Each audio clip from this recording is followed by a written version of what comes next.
capping off what was a monumental weekend in Bulldog country. Ferris State hockey sweeping the 11th ranked Minnesota State Mavericks on the road, becoming the first team to do it in Mankato since 2015, and the first conference opponent to do it to the Mavericks since Wisconsin did it in the old WCHA back in 2013. I'm here with Bulldog co-captain Matt Slick, and that was a lot of fun this weekend. First, thanks for joining me. Second, congratulations.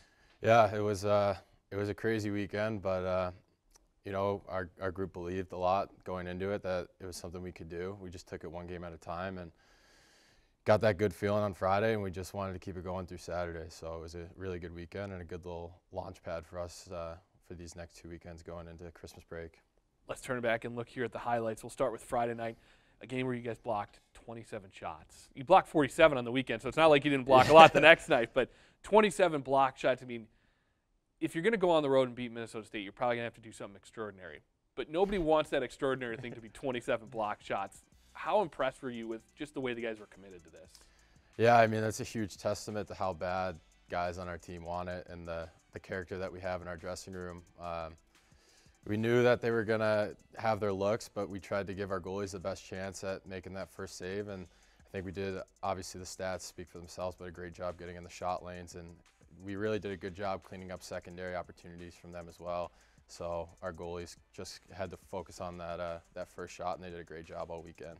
Quickly, we're up 2-0 here in the first period, and you know, I felt like Minnesota State was in our end the whole period, and we get 2 rush chances in the back of their net. When you guys go to the locker room, did you feel more fortunate, or did you just feel pretty good that you were up 2-0 at that point? It was a little bit of both, I'd say. I think obviously they kind of pushed us, hemmed us in our zone a little bit there in the first, and we came away with two goals, but you know, they were kind of the outside. Like I said earlier, we kept them away from their secondary scoring opportunities and tried to let our goalie see most of the shots, and I think that he did. So the block shots are going to start to come into play here. Is, you know, again, not a lot of in-zone, offensive zone time for you guys on Friday night. I know that's something that really did change on Saturday, but in the third period, you know, they're obviously going to come at you, diving block shot there from, looks like that's Brad Merrick up top, but you guys just got a great, unfortunately David Celia scores here, but really it didn't feel like you guys gave them a lot of great opportunities right after that. Yeah, we did a good job. We made an adjustment after the first, just trying to set our gaps better so that when we got the puck out, we weren't giving them many chances off the rush. And I think we kind of did a good job with that most of the weekend. Is obviously they got a good look here on the 6-on-5, but I think for the most part we kept them to the outside, and when they got looks, our goalie was there to make a save for us, and I think our D did a good job containing their forwards for the most part. Yeah, we saw at the end there, the puck got behind Noah Giesbrecht, and he dived on the ice behind it. Can you maybe tell us what you saw in that play real quick here? Saw the puck just sitting there, and then their guy was busting to the net, and it was just pure instinct, just try to clear it out, give the goalie a chance to cover it and get off the ice. Take a look here at Saturday's. Minnesota State gets off to a great start here. They go up 2-0 quick, but it didn't really seem like there was any panic nonetheless. 3 minutes into the game, they're up 2-0. Yeah, it was a weird start. Obviously, we don't want to spot a team like this 2 goals that early, but just that's a rebound right on a stick, and then they get a chance here. But we were composed, and I think there's just a really strong belief in our locker room and on the bench that like we can come back, and we get a break here, a good play, and then all of a sudden it's a 1-goal game. We're right back in it. Yeah, Venuto makes a great play, draws a penalty, and gets an assist on the goal there. Then Andy Noel goes to work. He had a monster weekend, I thought, especially on Saturday night, was a real key part of the win. Yeah, you know, to win games like this, you need guys to step up, and he was there for us. He was the guy, and he was great. It's even the things he does that don't show up on the score sheet that really motivate the fellas, and yeah, he had a great weekend. You guys had a lot more puck possession here on Saturday. I thought just in general better in the offensive zone, better getting out of your own end. Was it because of the confidence of having won on Friday night that you guys felt a little bit more confident out there?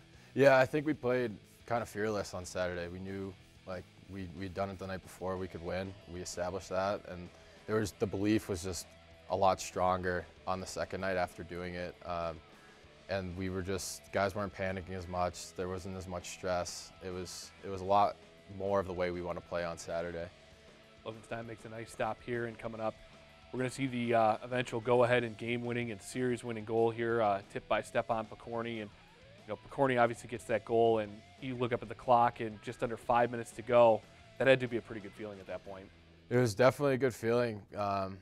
We knew we wanted to get that one. We knew that the time was running out, and we were headed towards overtime, but to get that in regulation. But we knew there was still a bit of a mountain to climb, and just able to get the job done there. So you guys get to sweep a full 6 points, and again, it hasn't been done to them in their building since October of 2015. And I know you were at Holy Cross, so you wouldn't necessarily have had all the experience our guys had with Minnesota State, but could you tell, as a co-captain going out there, what this series meant to your guys? Oh yeah, and I spent the weekend sitting next to Blake Evanow in the locker room, and he was telling me about some of the war stories from previous years there. I knew it meant a lot, and I took that pretty seriously. And the message there was just, we're going to go there, we're going to battle, and the results will take care of themselves. And I think we did a good job taking care of business this weekend. Made for a pretty loud bus trip on the way home, at least for the first few hours. But how nice is it just to get on the bus? And I know you guys have a big series this upcoming weekend, but just to let it out and celebrate what was a really great weekend of work for you guys.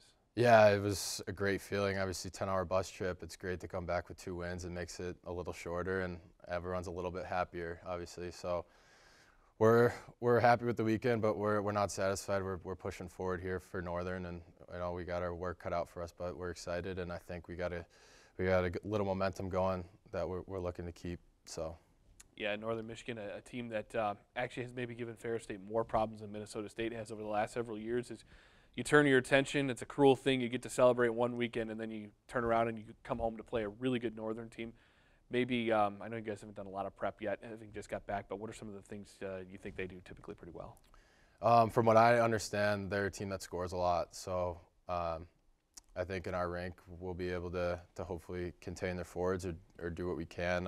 I know they're competitive, they're fast, they like to play off the fly, manage the puck, so we're going to have to take away time and space, similar to Minnesota State. Kind of the same message, just keep pucks moving north and don't give them opportunities off the rush, and just try to do what we can in front of our goalie so he can make the first save and then get playing in their end.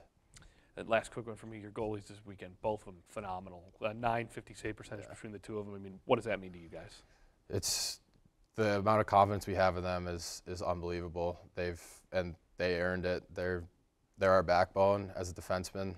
It's so comforting to know that we have them back there, because when things break down, more times than not this year, they've been there to bail us out. So, I mean, it lets us play with a little bit longer of a leash. I feel like guys play loose because we know that that they're there and they can handle most of the business that's thrown their way. So we're really confident in our goaltending. Matt, thanks for joining me here this weekend. Thank you. That'll wrap it up for another episode of the Ferris Sports Update. For more Bulldog athletics news, visit ferrisstatebulldogs.com. Until next week, this has been Harrison Watt for the Ferris Sports Update.